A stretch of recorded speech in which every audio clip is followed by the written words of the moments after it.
Question number 42 on the writing and language portion of College Board's Test 5.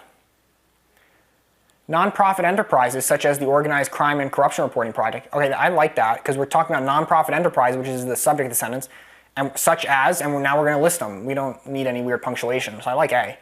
Nonprofit enterprises. You can't use a colon here because the stuff that goes before the colon has to be an independent standalone sentence. Can you have a sentence that says nonprofit enterprises? No. Therefore, it can't use a semicolon, a colon. Let's look at C. Nonprofit enterprises such as, and you guys might pick that because you read in some book or somewhere online, you're like, oh, use a colon for a list. And this is talking about a list.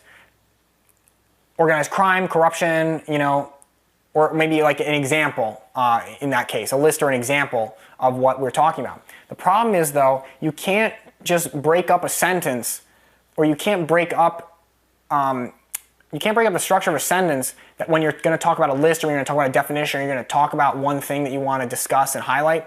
You can't just put a colon in the middle of it and expect everything to be okay. Because remember, a colon can only be used when there's an independent clause before it.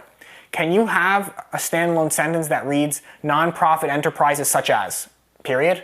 No, you cannot. That's not a sentence. So you can't put a colon here. They like to trick people with this because they realize that of the people who maybe study a little bit, they'll remember in their head something about a list or a definition and use a colon, but realize you can't use a colon without the first part of the sentence being an independent standalone sentence. What about D?